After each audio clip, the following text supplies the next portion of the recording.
Hi అండి అందరికీ. ఈరోజు మా వీడియో అయితే మామిడికాయ పచ్చడి పెడుతున్నా. మామిడికాయ పచ్చడిలో ఇది కారంది కాదు, నువ్వుల పొడితో చేసేది. టేస్ట్ అయితే చాలా బాగుంటుంది అసలుకి. మా ఆడబిడ్డ వాళ్ళ ఇంట్లో మామిడికాయ పచ్చడి అయితే పెడుతున్నాము. ఒక 20 కాయలు మామిడికాయలు అయితే తీసుకొని మంచి శుభ్రం చేసుకొని ఇంట్లోనే మా అన్ననే కొట్టేసిండు మంచిగా.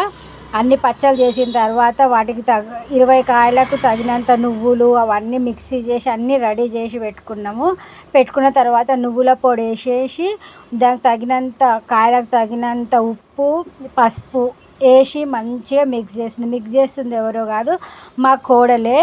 మంచిగా అయితే మిక్స్ చేస్తుంది, తన చేతితోనే మంచిగా కలుపుతుంది అన్నమాట. దాని తర్వాత ఏం వేసిందంటే జీలకర్ర పొడి వేసింది, మెంతుల పొడి వేసింది. మెంతుల పొడి వేసిన తర్వాత ఎల్లిపాయలు వేసి మంచిగా మిక్స్ అయితే వేస్తుంది. ఆవాల పొడి కూడా మిక్స్ వేసేసింది. ఆవాల పొడి వేసిన తర్వాత అన్నీ కలవాలన్నమాట.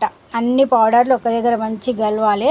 కలిసిన తర్వాత అల్లం ఎల్లిగడ్డ పేస్ట్ కూడా ఆ రోజే మొత్తం క్లీన్ చేసి మిక్సీ పట్టి పెట్టుకున్నది. ఫ్రెష్ది అయితేనే టేస్ట్ బాగా వస్తుంది అనేసి మిక్సీ అయితే పట్టి పెట్టేసారు.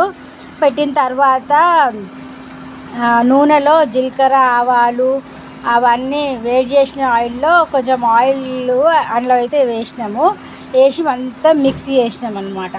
మొత్తం మిక్సీ చేసి ఆయిల్ ఇదంతా ఒక్క తీరుగా మంచి కలవాలి, మిక్స్ అయిపోవాలి. అది ఎంత మంచి మిక్సీ చేస్తే మనకి అన్నీ ముద్దలు కాకుండా అంత మంచిగా పట్టుకుంటుంది అన్నమాట. అదంతా అయిపోయిన తర్వాత మామిడికాయ పచ్చళ్ళు అయితే వేసేయాలి. మామిడికాయ పచ్చళ్ళు వేసి ఇప్పుడు మంచి మిక్సీ చేసుకోవాలి. అదంతా గ్రేవీ అంతా పచ్చళ్ళకి పట్టేటట్టుగా పెట్టాలి.